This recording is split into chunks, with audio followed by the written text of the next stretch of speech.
Now we are going to start with a second lesson. It's entitled Approaches to Study of Public Administration. This will be the basis for us on which we will build up our concepts of comparative public administration. However, before we go into the details and look at the type of approaches available for the study of public administration, we might as well have a little bit of recap of the first lesson.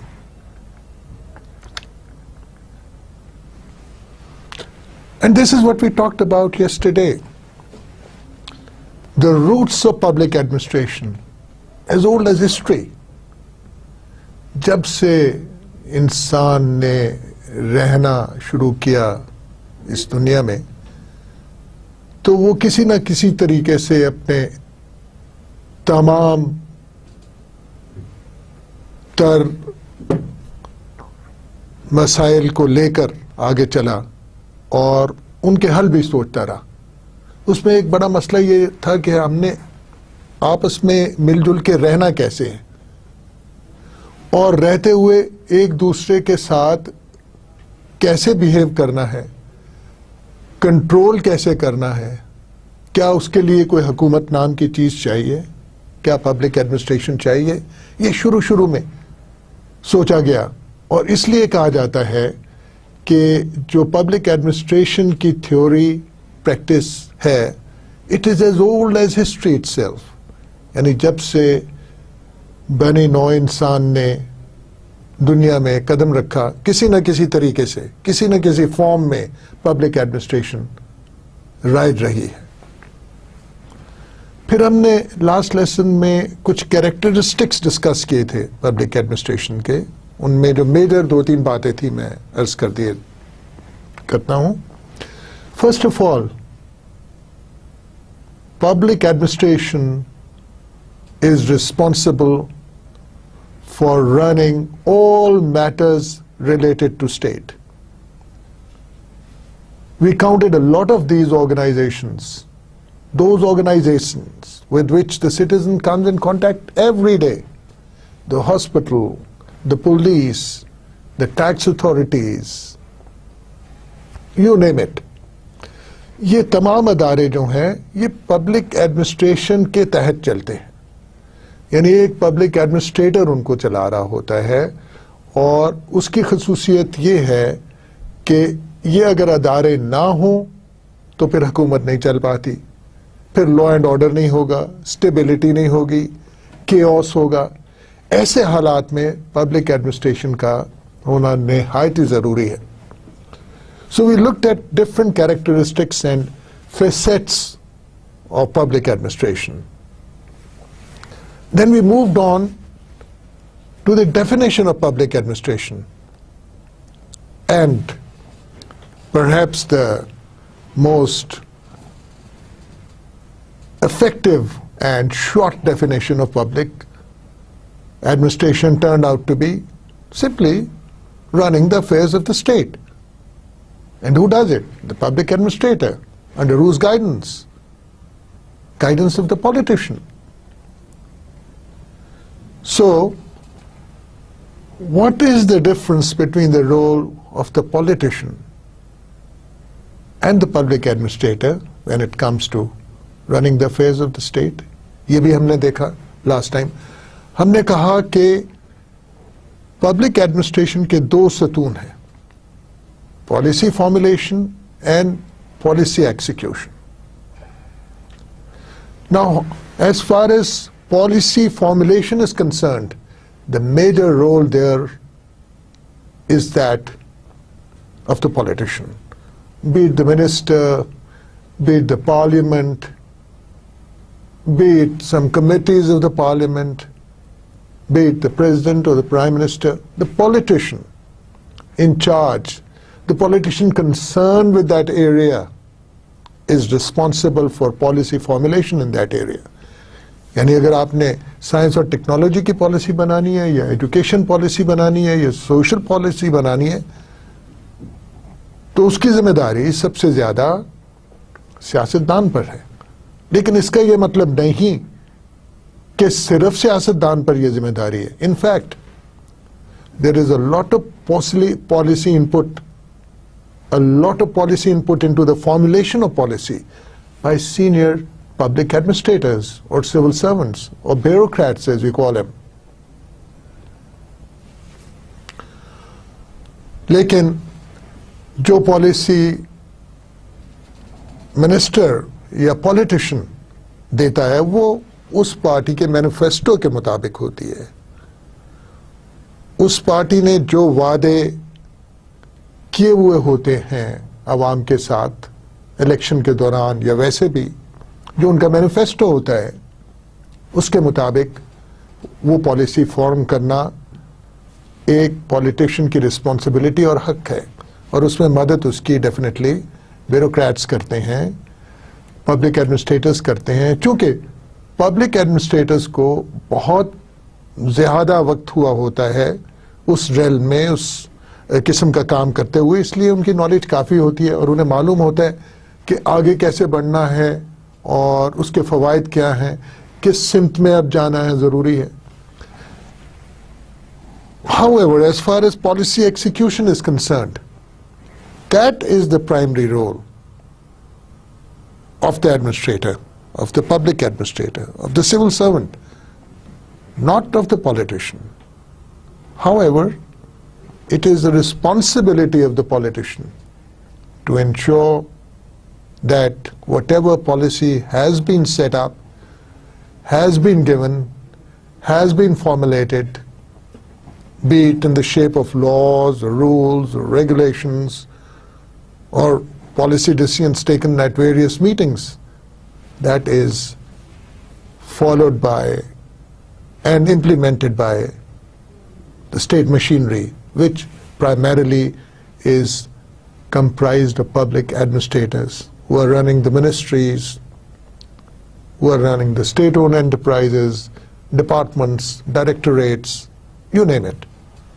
So we looked at this distinction and the roles of the politician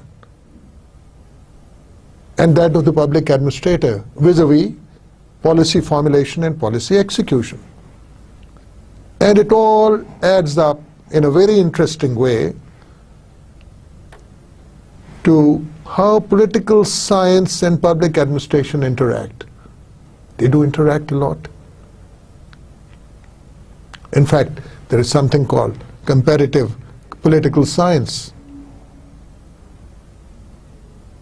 And this course, as you know, is comparative public administration. So, comparative political science would be looking at the different constitutional and legal mechanisms available in different countries, different regions, and comparing them. Whereas public administration would be looking at the mechanisms of formulating policy, the mechanisms of executing policy. How well are the public administrators performing? Are they efficient? Are they goal-oriented? Are they providing service delivery to the people the way they should? This is what public administration or comparative public administration, when it comes to different countries or different regions, is concerned with. So, in the beginning, in fact, political science, being the mother discipline of public administration, was very much concerned with most of the issues which are now specifically and specially assigned to the field of public administration. So we can say, well, public administration is an offshoot of political science, or it has grown out of political science, but nevertheless, the relationship remains and will remain, because I think they are both two sides of the same coin. Now we move on to today's lecture and look at some of the ideas given by father philosophers of this subject regarding public administration. We can go as far back as 1937, when Mr. Gulick came up with his classic Potts-Cobb view. The Potts-Cobb view, in fact, the words P-O-S-T-C-O-R-B are acronyms. They are just the first letters of what they stand for. So, Mr. Luther Gulick tried to summarize everything into these few words by talking about those essential components which go into making up of the public administrative machinery. गुलिक साहब जो थे, उन्होंने ये post-cob का view दिया, बताया कि हम अगर इन चीज़ों को मद्देनज़र रखें और ये सही तरीके से समझ लें, तो गोया कि हम समझ जाएंगे कि पब्लिक एडमिनिस्ट्रेशन किस तरह चलती है, उसमें क्या क्या होता है, और वो सब चीज़ें इकट्ठी मिलकर पब्लिक एडमिनिस्ट्रेशन कहला सकते हैं।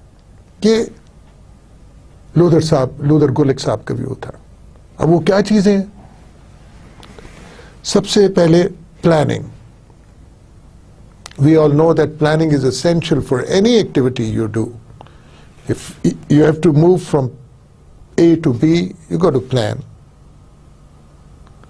अगर आपने घर से मार्केट जाना है, आप प्लान करोगे। आपने गाड़ी पे जाना है, आपने पब्लिक ट्रांसपोर्ट इस्तेमाल करनी है, या आपने साइकिल पे जाना है, और कितना वक्त आपका वहां जाने के लिए लगेगा, और क्या आप पैसे लेके जा रहे हैं वहां पर जो कुछ आपने खरीदना है, क्या खरीदना है, कितने पैसे। So these are all parts of the planning process.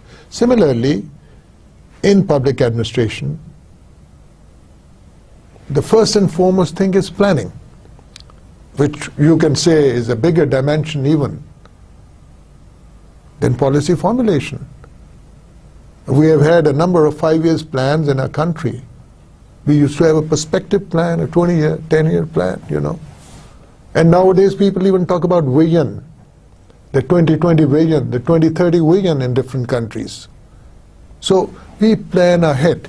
Similarly in public administration, आपको कोई भी अगर काम करना है तो आपको प्लान करना पड़ेगा। अगर आपने अस्पताल बनाना है, उसे अच्छी तरह चलाना है, उसके लिए प्लानिंग करनी पड़ेगी। रिसोर्सेज कहाँ से आएंगे, which includes land end funds.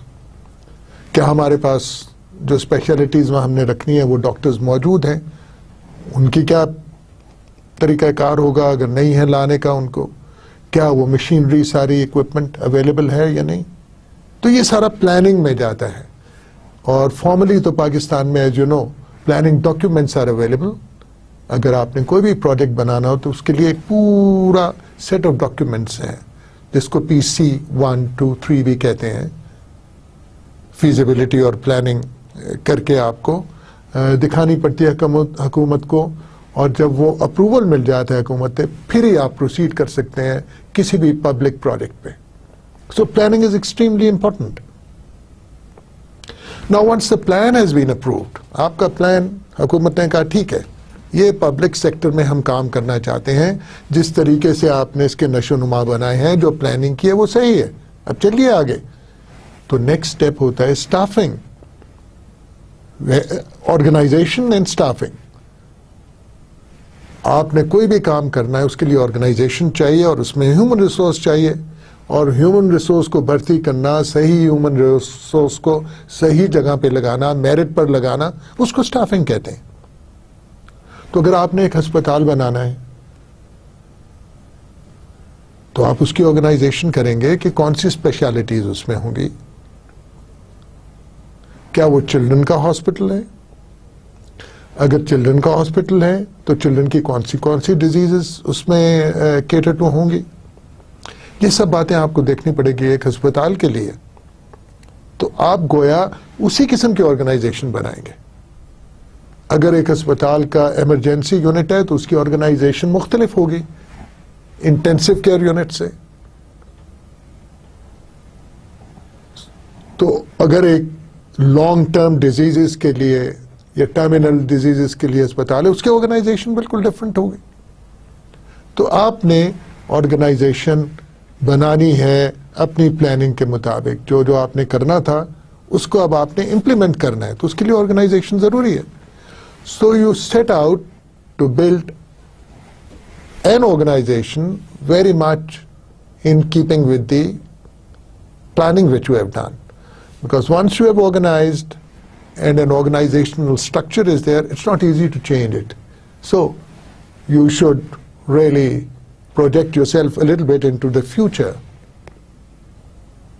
and try to find out what would be required, what kind of organization would I be needing after some time. So let me build in all the aspects now. If I need 50 doctors tomorrow, I should right now have an organization which is capable of handling those 50 doctors, their requirements, their offices, their hierarchy, whom would they report to. तो आपको ये तमाम चीज़ें देखनी पड़ेंगी जब आप एक अस्पताल बना रहे हैं कि वो किस किस्म का अस्पताल है, उसी किस्म की ऑर्गेनाइजेशन आपको बनानी पड़ेगी. Of course you can look at other countries. You can compare with other public administrative setups कि वहाँ कैसे किया गया, क्यों कर किया गया और उसके नताइज क्या थे, आप सीख सकते हैं. तो आपने ऑर्गेनाइजेशन बना ली, अब उसकी स्टाफिंग बहुत इंपॉर्टेंट है. You should make sure that you have the right kind of person for the right kind of the job. That is the bottom line in staffing, which means this automatically implies that you are going to follow merit and get the right person for the right job. This is absolutely essential if you want to be a success story. अगर तो आप अच्छा काम करना चाहते हैं, succeed करना चाहते हैं, तो बहुत ज़रूरी है कि जिन लोगों को आप भर्ती करते हैं वो मेरिट पर हों, वो अपना काम जानते हों और अपना काम कर सकें. अगर आप अस्पताल में निकम्मे डॉक्टर्स ले आएंगे तो आपको पता ही है फिर मरीजों का क्या हशर होगा. Now who's going to lead all this? There's got to be someone directing the whole effort. Public administration की किसी भी entity को चलाने के लिए there has to be someone at the top. You may call him a director.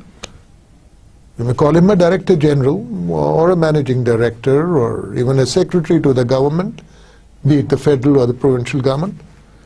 So you have this leader who is directing people, who has a vision.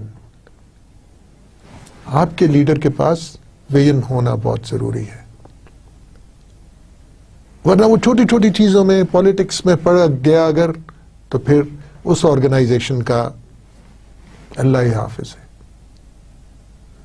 तो एक ऐसा लीडर जो डिलीवर कर सके और ये काबिलियत, ये अहलियत रखता हो डिलीवर करने की, बहुत निहायत ही जरूरी है. और एक जो फंक्शन है कोऑर्डिनेटिंग की, इसमें हम वाकई पाकिस्तान में बहुत मार खा जाते हैं. आपको लीडर मिल गया, अब जब आपने तमाम पार्ट्स को आपस में मिलाकर लेकर चलना है, वो इतना आसान काम नहीं है. तो एक special coordinating effort has to be there. अगर आपके अस्पताल में आपके ऑपरेशन थिएटर का और आईसीयू का प्रॉपर कोऑर्डिनेशन नहीं होगा, तो यू कैन इमेजिन कि उसके क्या रिजल्ट्स होंगे. इसी तरह अगर आपके लॉ एनफोर्समेंट एजेंसीज जो है, कोई भी हो, पुलिस से लेके दूसरी भी, अगर उनमें कोऑर्डिनेशन नहीं है तो फिर लामहला नताइज बुरे होंगे. डाकू दंदनाते फिरेंगे, टेररिस्ट दंदनाते फिरेंगे. So coordination not only at the micro organisational level but inter organisational level is also important in public administration.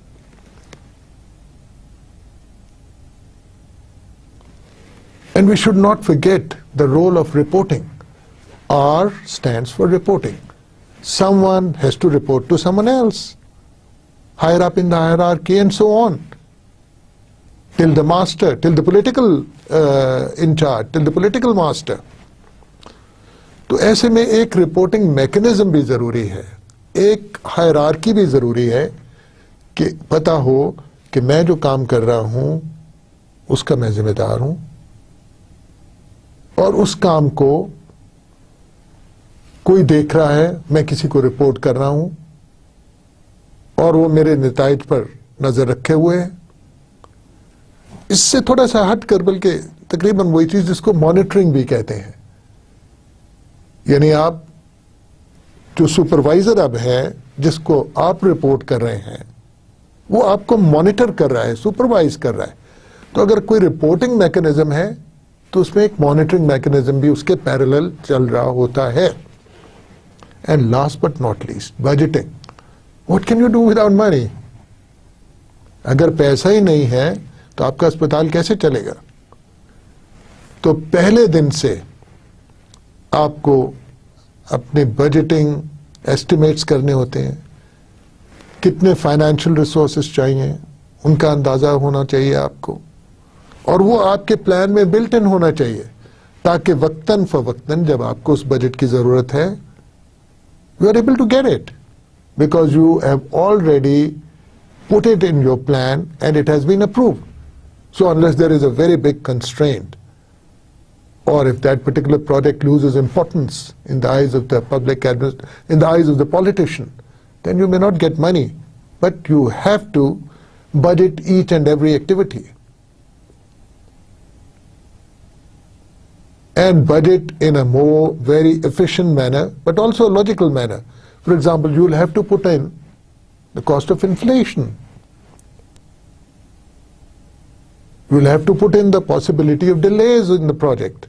So all these factors will go in how you do budgeting of your project. So any public administrative project or any public administrative setup will, in any case, require these components to be followed, which are P for planning, O for organization, S for staffing, D for directing, CO for coordinating, R for reporting, and P for budgeting.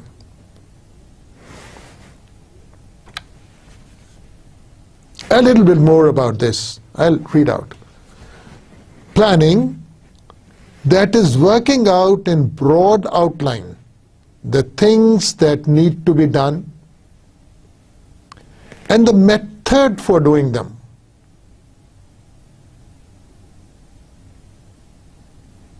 To accomplish the purpose set for the enterprise. So whatever objective you have set for yourself or for the enterprise or for the department has to be kept in mind, and you'll have a series of works to be done, of methodology to be followed, the methods to be applied so that you can meet that objective. And then organizing, it is the establishment of the formal structure of authority through which work subdivisions are arranged, defined, and coordinated for the defined objective. So if your defined objective is to have a state-of-the-art heart diseases hospital, then you have to have formal structures. You got to have an organizational structure for the doctors, their promotions, their specialization, for the nurses, for the paramedics, for other staff, for administrative staff, for the services people, for the accounts people. So all this makes up the overall organization. So all these subdivisions have to be created. Their work has to be defined. Who controls whom and in what way has also to be spelled out. And how they are going to coordinate. Not just supervision, but also coordination between various units, so that we do ensure and achieve the desired objective.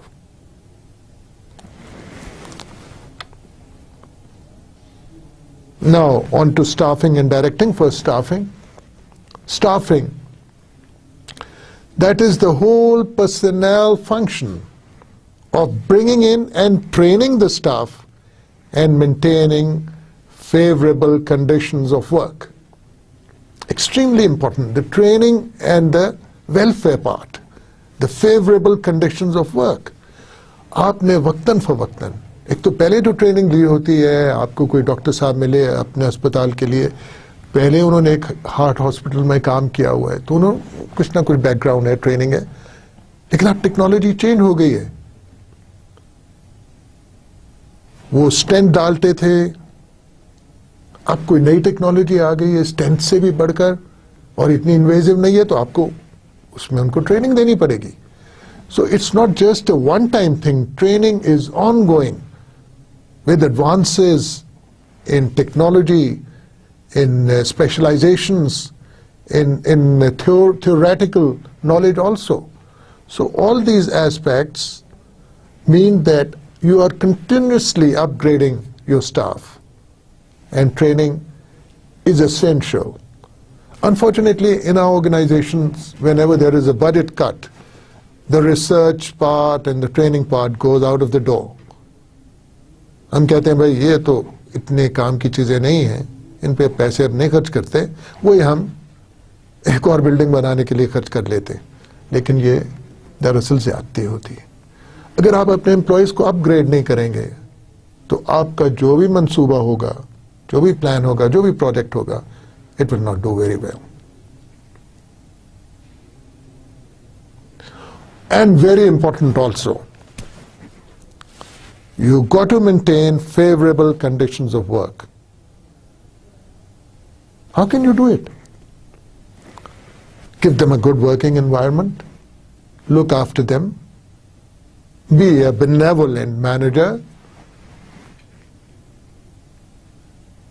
have a personal touch, and also when it comes to real physical or monetary gains, let them have it if they deserve it.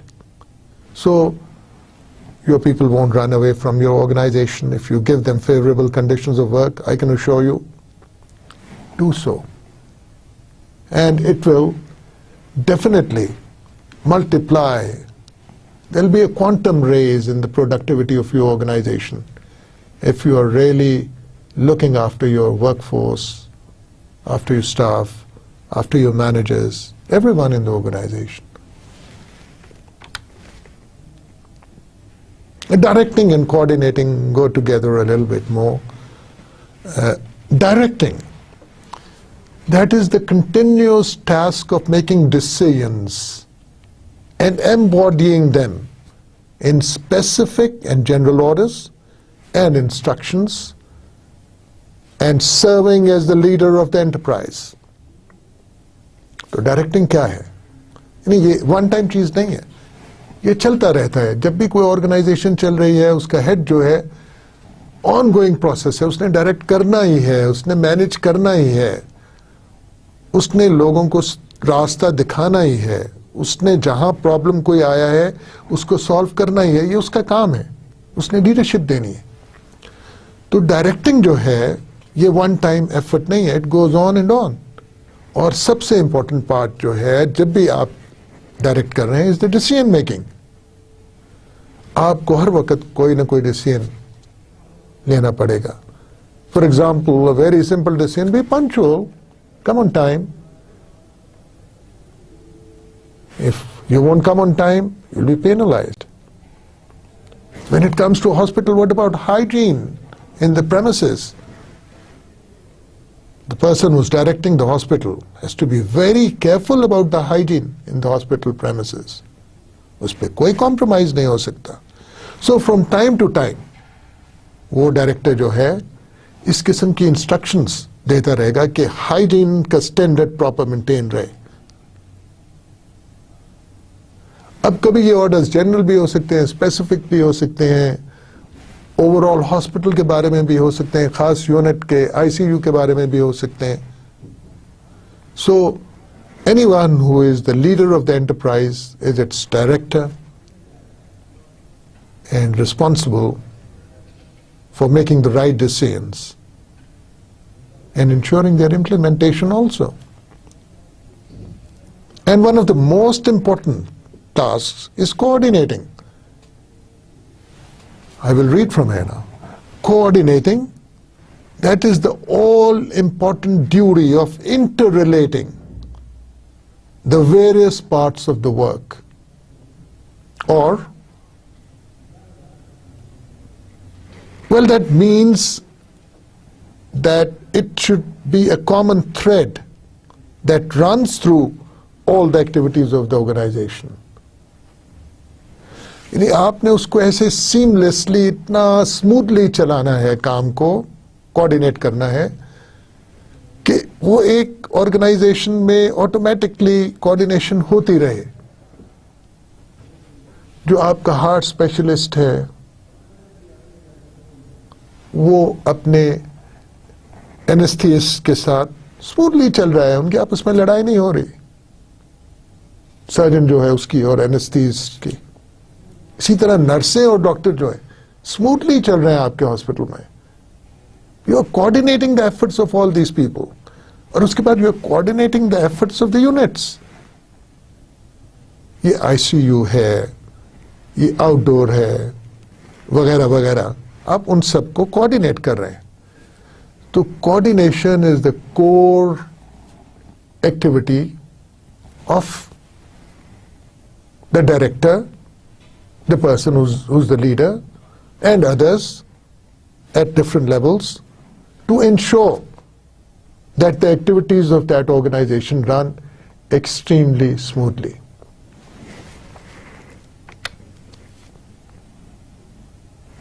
And of course, important, last but not least, reporting. That is keeping those to whom the executive is responsible informed as to what is going on,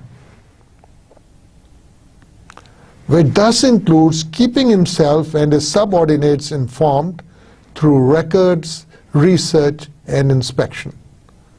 तो ये पूरा एक तरीकाकार है reporting का। अगर मैं head of hospital हूँ, मुझे हेल्थ मिनिस्टर को शायद रिपोर्ट करना हो, हेल्थ सेक्रेटरी को शायद रिपोर्ट करना हो, तो ये मेरा काम है कि मैं अपने आप को वेल इन्फॉर्म रखूं, ताकि जब भी मेरे से कुछ पूछा जाए अस्पताल के बारे में मैं बता सकूं। अगर कोई पूछे आपका हार्ट ट्रांसप्लांट का सक्सेस रेट क्या है, आई शुड नो, और फेलियर के रीजंस भी आई शुड नो। और इसी तरह जो मेरे विंग्स के इंचार्ज हैं,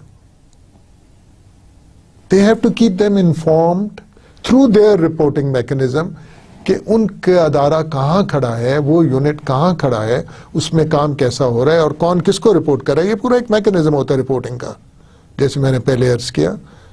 and some of the ways, the methods mentioned here, through which you can keep yourself informed, are through the records. When you talk about records, now I'll talk about electronic records. In these days of information technology, it is a routine matter to report and monitor. But when it comes to research and inspection, it's a slightly different ball game, because research में आपको वाकई ही जाके पढ़ाई करनी पड़ेगी, training लेनी पड़ेगी, या केस स्टडीज देखनी पड़ेंगी, या अपने ही हॉस्पिटल में कुछ रिसर्च करनी पड़ेगी। And inspection, you got to be physically present there. अगर मैं हेड हूं हॉस्पिटल का और मैंने जाके इंस्पेक्ट करना है एक वार्ड जिसमें मैंने 20 मेरे 20 मरीज हैं, तो जब तक मैं वहां नहीं जाऊंगा इंस्पेक्शन तो कंप्लीट नहीं हो सकती. So I have to be physically there to check up what's going on. So I can report to my boss properly only if I go physically there, not otherwise. So reporting mechanisms, be they electronic, be they physical, be they through files or records, are extremely important for the public sector organization, in fact for all organizations. Now we talked about budgeting quite a bit before too. Budgeting, with all that goes with budgeting in the form of planning, accounting and control. Now three very important things here. Planning. You got to plan your budget also, because no one has unlimited money. In fact, in developing countries like ours, one has to be extraordinarily careful about budgeting. While planning, how much are you going to spend? Why are you going to spend? What is going to be the outcome? Is it worth it? One of the ways to control budget is a mechanism called zero budgeting, where you say, okay, there's no budget for my organization, zero budget. Now if I have to do some activity, then I build up a budget for that activity. I have to buy some stationery for the university, for my department. I'll say my department's budget is zero, but I have to do this activity. The least I can spend on this is, let's say, 30,000 rupees, and so on for each activity. So each activity is justified by the budget, rather the budget is justified by the nature of activity. So there are no, kind of loopholes or which can be exploited in the zero budgeting methodology. Accounting is very important. It's routine now. Nowadays it's all electronic also. You can have good accounting programs. So it's important, very important. You should be able to keep track of each and every penny spent, each and every rupee spent. So planning, accounting and control of the budget. The control of the budget, as I said in the beginning, is extremely important. Now this was the Pottscore view. What's the criticism on this? It says here, it cannot be equally applicable to all public sector entities having different functions, problems. And that it only addresses the technique, but not the substance or subject of public administration. So what we are saying is that public sector is so diverse. There are so many entities, so many departments, so many subjects to deal with, that a one-fits-all formula may not work. So just mechanically talking about planning, budgeting, coordinating, directing, organizing, these are very mechanical terms and equally applicable to the private sector for that matter. Even a small organization in the private sector would want to do that. But perhaps that's not all. That is just the beginning.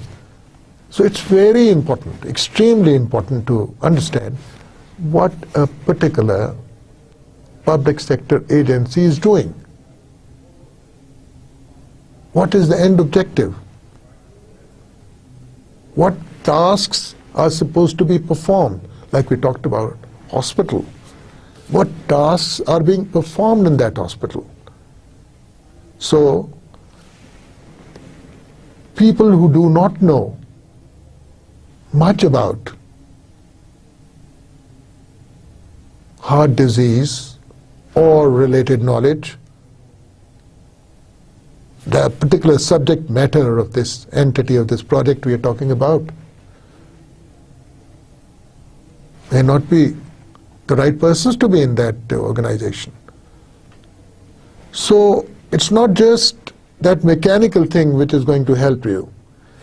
The techniques may differ subject-wise. The techniques which you use for a hospital may not be the same if you were to make a stadium in the public sector, a sports stadium. The techniques may not be the same if you were to go in for information technology related projects, which are less brick and mortar, more of the brain and knowledge. If we're talking about knowledge workers here, so the subject matter, the substance of public administration, that particular entity, that particular part of public administration is extremely important. So those who criticized POSCOP said that it's limited, mechanistic, only talking about how to run any organization.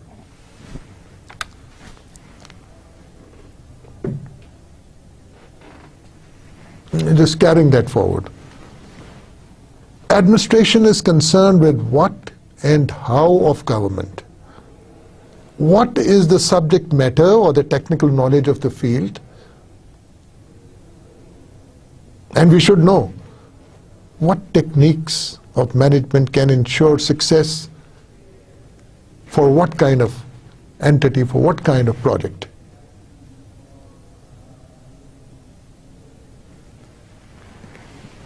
So both the what and how of government are important.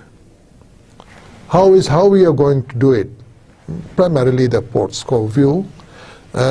So both are indispensable. Together they have to be synthesized into what can be called administration or public administration.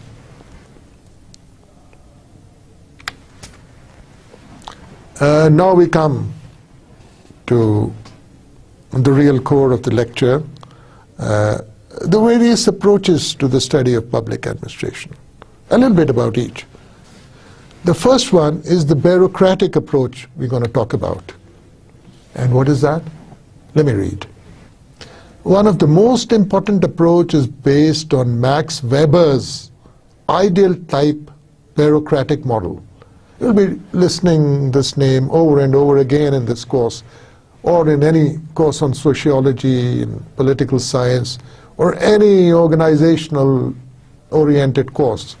Max Weber, the father of the bureaucratic model of organization. Reading on, this has inherent structural characteristics of hierarchy, specialization, role specificity, recruitment by merit, promotion by seniority cum fitness, career development, disciplining, the distinction between personal and official means. By means, probably we mean here means of living, making money. And above all, the emphasis in this approach is on rationality and efficiency. This is the cornerstone of all public administration. The Max Weberian model. Just some salient features here, which we'll be talking about in more detail as we go on. Its structural characteristics. Hierarchy, there's a junior and a senior. Specialization, you have this specialist, generalist controversy going on. Who is a specialist bureaucrat? Can a generalist be performing the role of a specialist with rationality and efficiency or not? You know, we got to address this. Role specificity. You should exactly know what you are supposed to do. Your job description, your role in the whole organization. You have to play a specific role. Sometimes they say that we are just cogs in the bureaucratic machine. That might be true, because your role is limited and specified, and you can't go beyond that, and you can't do lesser. You are supposed to do what you're supposed to do. That's role specificity. If you are a चौकीदार, अगर आप चौकीदार हैं एक अस्पताल में, तो आपका काम ऑपरेशन करना नहीं है. चौकीदार ने चौकीदारी करनी है, सफाई वाले ने सफाई करनी है, नर्स ने अपना काम करना है. वो आपका एक रोल मुतय्यन कर दिया गया है. एक और बहुत इंपॉर्टेंट चीज जो है, आपने जो भी रिक्रूटमेंट करनी है वो मेरिट पे करनी है. और आमतौर पे मेरिट से मतलब ये लिया जाता है कि जो लोग भी किसी जॉब के लिए अप्लाई करते हैं उनका कोई टेस्ट लिया जाता है, और जो सबसे अच्छा उस टेस्ट में परफॉर्म करते हैं उनको सिलेक्ट कर लिया जाता है. अब इसमें भी कई क्वेश्चंस आते हैं कि मेरिट का मतलब क्या है, मेरिट किस हद तक हमारे मुल्क में फॉलो होता है. बट वेबर्स ब्यूरोक्रेटिक अप्रोच जो है वो एनविसिज करती है कि मेरिट पे ही सारी रिक्रूटमेंट्स होंगी, और इसी पैटर्न पे हमारा सिविल सर्विस का स्ट्रक्चर बेस्ड है. और जो कंपेटिटिव एग्जाम होता है वो भी इसकी रूह है.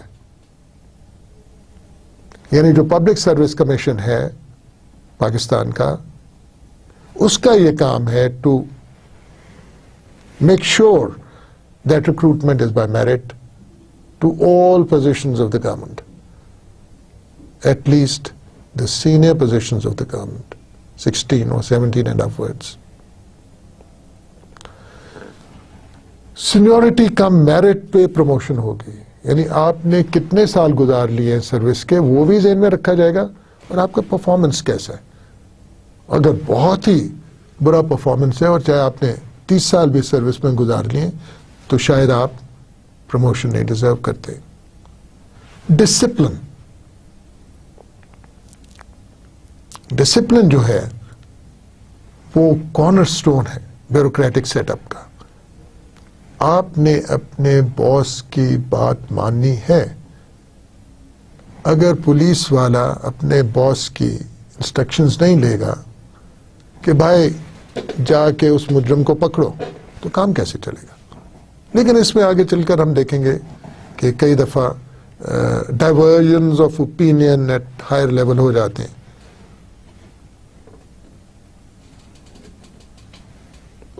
और सबसे इंपॉर्टेंट चीज जो है, जो आउटकम ओरिएंटेड है, कि सब आपकी ये जो मैक्स वेबर की अप्रोच है, ब्यूरोक्रेटिक अप्रोच है, इसकी आउटपुट जो है that should be rational, that should be efficient. आपने रैशनली काम करना है, लॉजिकली काम करना है और एफिशिएंटली काम करना है. अगर आपने एक डिसीजन लेना है, एक फाइल प्रोसेस करनी है, तो उसको 2 महीने नहीं लगने चाहिए. उसमें आपने अपना दिमाग इस्तेमाल करना है, कोई रैशनैलिटी यूज करनी है, तो वो डिसीजन आपको जल्द से जल्द ले लेना चाहिए, ताकि जो लोग अफेक्ट हो रहे हैं वो कहें वाकई ब्यूरोक्रेटिक एफिशिएंसी यहाँ देखी गई है, बहुत जल्दी डिसीजन लिया गया है. और आपको पता है पब्लिक एडमिनिस्ट्रेशन के जो डिसीजंस होते हैं उनके फार रीचिंग इफेक्ट्स होते हैं, इसलिए सोच समझ कर चलना पड़ता है. लेकिन इसका यह मतलब नहीं कि एफिशिएंट ना हो. Any good bureaucracy worth its name has to be efficient and should be efficient. ये एक legal approach. It studies public administration as part of law with emphasis on legal structure, organization, powers, functions, and limitations of public authorities. यहाँ keyword है limitation, यानी जो legal approach है वो ये कहती है कि जो पब्लिक एडमिनिस्ट्रेटर है आपने उसको पावर्स दे दी हैं, वो एक ऑर्गेनाइजेशन रन कर रहा है, एक उस ऑर्गेनाइजेशन का स्ट्रक्चर है, एक तरीका कार है काम करने का। आप एक्सीड तो नहीं कर रहे अपनी पावर्स, आप अपनी फंक्शंस प्रॉपर्ली परफॉर्म कर रहे हो कि नहीं, आप लॉ को फॉलो कर रहे हो उस सब्जेक्ट पे के नहीं। तो एम्फेसिस जो है वो लॉ पर है और एक्सेसेस अवॉइड करने पे है कि जो लॉ कह रहा है उस सब्जेक्ट के बारे में उसको आपने फॉलो करना है। अगर लॉ कह रहा है पुलिस को कि आप एक आदमी को हिरासत में नहीं ले सकते जब तक ये कंडीशंस पूरी ना हो, तो आप नहीं कर सकते, आपको नहीं करना चाहिए। तो ये लीगल अप्रोच जो है ये डिटरमिन करती है कि कितना फेयर सिस्टम है आपका पब्लिक एडमिनिस्ट्रेशन का सिस्टम कितना जस्टिस ओरिएंटेड है और कितना फेयर है। तो ये legal approach at the back of the mind रखना जरूरी है। Historical approach, it studies public administration through the historical developments.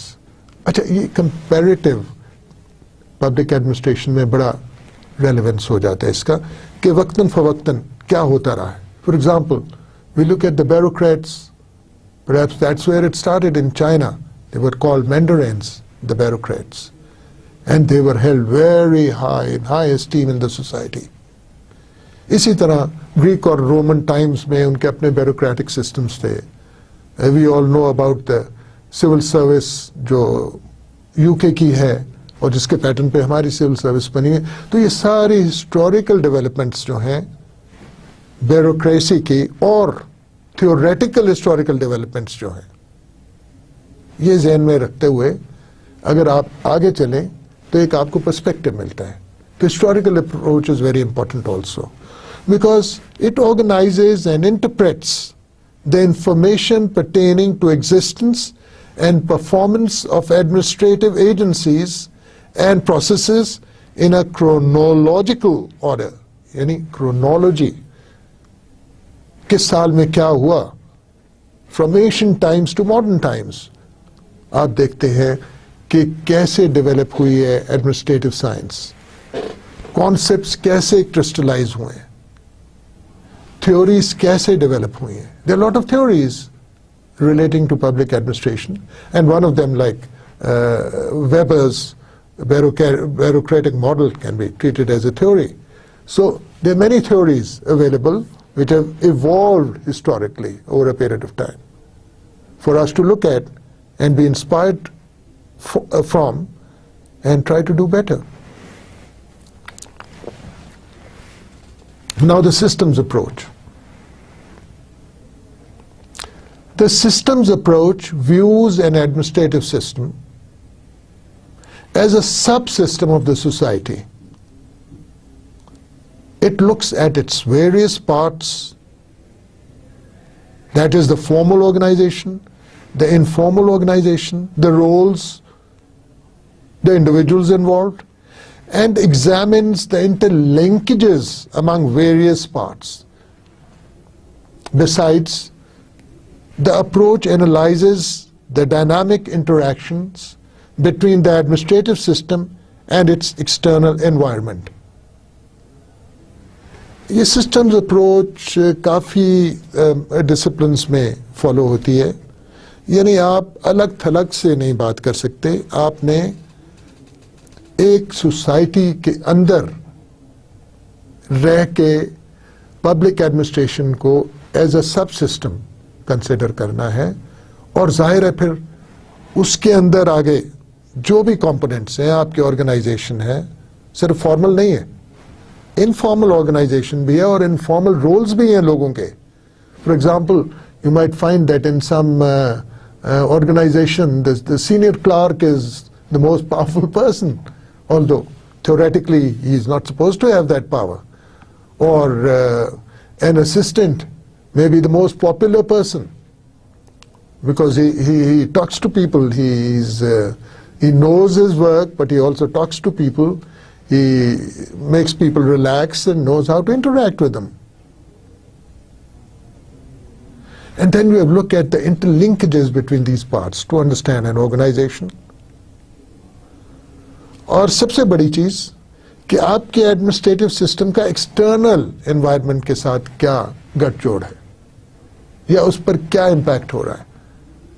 क्या आपका जो एडमिनिस्ट्रेटिव सिस्टम है वो at the end of the day external environment को खराब कर रहा है, बेहतर कर रहा है, ऊपर लेके जा रहा है, नीचे लेके आ रहा है, और it's not doing anything, it's sleeping.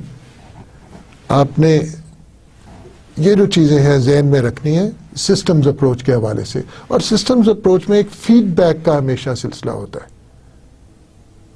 कि किसी न किसी पॉइंट से आप फीडबैक लेते हैं कि जो मैं एंड रिजल्ट चाह रहा था क्या वो अचीव हो रहा है या कोई गैप है उसमें. और अगर गैप है और मुझे फीडबैक मिलता है तो मैं उस गैप को कवर करने की कोशिश करूंगा. And now we are going to talk about the structural approach. A related approach drawn mainly from anthropology and sociology is called the structural functional approach. A structure, according to this approach, is a pattern of behavior that has become a standard feature of a social system. Further, a function denotes the impact of a structure on another structure and the interrelationships among various structures. तो अब हम structural approach में कुछ sociological और anthropological aspects integrate कर रहे हैं public administration की स्टडी में. यानी वो पैटर्न ऑफ बिहेवियर जो एक नॉर्म बन गया हो, सब लोग फॉलो करते हैं उसको. मसलन हमारे यहाँ शादी पे अच्छे कपड़े पहनकर एक जाना एक नॉर्म समझा जाता है. It is a pattern of behaviour that has become a standard feature of social system. अगर आप गंदे कपड़े फटे हुए पहन के जाएंगे तो शायद वो मायूब लगेगा. तो हम जब पब्लिक एडमिनिस्ट्रेशन की बात कर रहे हैं तो इस किस्म की चीज़ों को भी हमें जहन में लाना पड़ेगा कि स्टैंडर्ड्स क्या हैं, नॉर्म्स क्या हैं सोसाइटी के. क्या हम जो ऑर्गेनाइजेशन बना रहे हैं या जिस किस्म की पॉलिसी हम फॉर्मुलेट कर रहे हैं वो in keeping with those norms है. क्या हमारी सोसाइटी का ये नॉर्म है कि लाल बत्ती पे नहीं खड़ा होना. फिर मैं कैसी पॉलिसी बनाऊंगा कि सब लोग परवाह ना करें ट्रैफिक के कवानीन की, जो मर्जी है जब मर्जी है गाड़ी लेके निकल जाए क्रॉसिंग से. Over there I have to see the difference between right and wrong. The legal approach has to be there. और हमने ये भी देखना है कि इन बिहेवियर्स का आपस में तल्लक क्या. और अगर आप एंथ्रोपोलॉजिकल अप्रोच की बात करते हैं तो anthropology will give you indications about those persons who are crossing the red light, why they are doing so. So when I look at my systems, the interrelationship amongst various structures, I'm taking a functionalist view of the whole thing. In other words, how does the society function and how public administration is going to function, keeping in view the demands of the structures of the society. Now the human relations approach, very popular in sociology and other disciplines nowadays. I mean, it brings social psychology and focuses on the social context of the whole organization. So what you are saying in this approach is that the worker, the chowkidar, the cleaner, the office boy, even their supervisor, the technician, the manager, they are all human beings. So we got to treat them as human beings. So what are their needs? Not just money. Money is very important, of course, these days. Always was, but look at the inflation. So money is extremely important. But then we have to cater to their higher needs, which Maslow talked about, that whole hierarchy of needs. So we have to focus on making that worker efficient and responsive to the requirements of the organization of the public administration and to service delivery also. Because at the end of the day, public administration is all about service delivery. So when your worker is not satisfied, you won't find much of service delivery. So you have to appeal to your worker at different levels, not just the financial level. We'll be talking about this in a little bit of detail later. Now some more approaches to the study of public administration. First, the case method approach. In the case method approach, you're going to look at something which has happened in the past in the realm of public administration. Let us say there were floods, an emergency was declared. Certain public administrative agencies went in and tried to make things better. Now that is a case study in disaster management in the realm of public administration.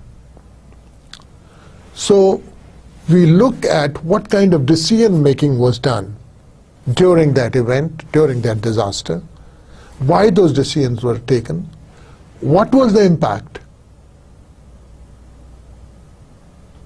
as far as what we were trying to do was concerned, that is to help the flood affectees. And this is going to guide us in the future when this kind of disaster happens or any other kind of disaster happens. So a particular case study, if conducted well and analyzed well, because we are looking at the past, is going to help us improve our performance in the future. The public administrative agencies can learn a lot from the case method approach. Since it deals with the specific account or narration of specific events which lead to a decision by the administrator. It may reconstruct the administrative realities and acquaint the students with the decision-making scenario. Because decision-making would be followed, of course, by action, and because of that action, some results would have been obtained. So the case study is going to look at the whole thing. लेकिन इस case study का ये फायदा होगा कि जब दोबारा ऐसा कोई मसला हो या पब्लिक एडमिनिस्ट्रेशन एजेंसी किसी को उसी किस्म के हालात का सामना करना पड़े तो वो बेहतर तरीके से अपना रोल निभा सके. So case method approach has its own value. Behavioral approach. The behavioral approach emphasizes acts, rigorous scientific methods of data collection and analysis, quantification, experimentation, testing, verification, and an interdisciplinary orientation. It focuses on the analysis of human behavior in administrative settings. ये बहुत interesting चीज़ है कि अगर वही आपका disaster था, flood था, तो वहाँ पे ह्यूमन बिहेवियर क्या था, इफेक्टिव्स का क्या ह्यूमन बिहेवियर था, गवर्नमेंट की एजेंसीज का में इन्वॉल्व लोगों का ह्यूमन बिहेवियर क्या था, उन्होंने एक्ट कैसे किया. ये सब जो चीज़ें हैं इनको हम कलेक्ट करके बतौर डेटा क्वांटिफाई करके कुछ नतीजों पे पहुंच सकते हैं। तो जब हम बिहेवियर देखेंगे सारे स्टेक होल्डर्स का जो इन्वॉल्व है उस किसी पर्टिकुलर केस में, तो एक तरीक़ाकार हमें मिल जाएगा अगली मर्तबा उससे बेहतर परफॉर्म करने का, because we know who behaved in what manner. For example, अगर आप फ्लड की बात कर रहे हैं, पब्लिक सेक्टर एजेंसी ने फ्लड की वार्निंग दे दी कि जी आप अपने घर छोड़कर चले जाएं, आप अपने माल मवेशी को साथ लेकर चले जाएं, please move out of the area by this time, we are expecting a lot of water, you might drown, your livestock might drown, your houses may go, at least save your life, go to higher ground. But no one listens. Or do 50% people listen? Or only those listened who are well off? So when you look at human behavior in such settings, you have a lot to learn.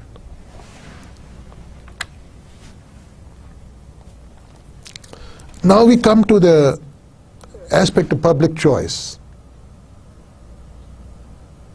This is more of a normative approach, more idealistic approach as to what ought to be. What is the public choice? Public choice analysis has roots in positive analysis. What is? But is often used for normative purposes. What ought to be? To identify a problem or suggest how a system could be improved by changes in constitutional rules or the subject of constitutional economics. So public choice is going to determine the possibility of improvement by improving the laws or the rules framed under the Constitution to tackle with things or to regulate things. Because we are interested in an ideal situation. Normatively speaking, how things should be, the ideal situation. In the ideal situation, no car or other vehicular traffic should be crossing when there is a red light. So how we can improve it? We'll have to do a public choice analysis for this kind of a problem. And ultimately, we might have to change the rules. For example, the fine for breaking the red light could go up from 500 to 2,000.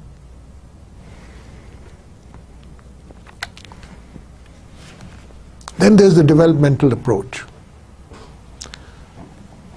This is a whole vast area, very interesting, developmental approach. This approach focuses on certain characteristics of a dynamic administrative system. For example, goal orientation, change orientation, progressiveness, innovativeness, participation, and responsiveness. All these are elements which can push you towards faster development. Innovation can bring in more technology, better products. Progressive attitude will make a difference. Everyone's participation will make a difference. And change is what is happening all the time. If there is no change orientation, if you do not welcome change and adjust to it and be even ahead of change and become agents of change, you will be left behind by other nations. So the developmental approach looks at these aspects with a view to gauge how much of development is going on and is possible through the public administrative systems in different regions, in different countries, in different areas.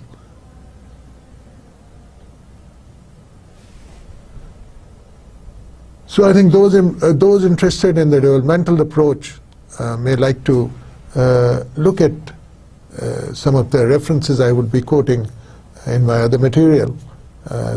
Some books which talk more about the developmental approach. But we will be covering a little bit of it when we, in our own, in this course of comparative public administration, when we talk about development vis-a-vis different economies, different countries, different areas, or different parts of the world.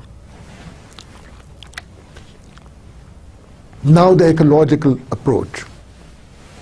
This has been pushed forward by Fred Riggs, another great public administration theorist. Let me read. The ecological approach, which has been stressed considerably by Fred Riggs, examines the interactions between an administrative system and its external environment,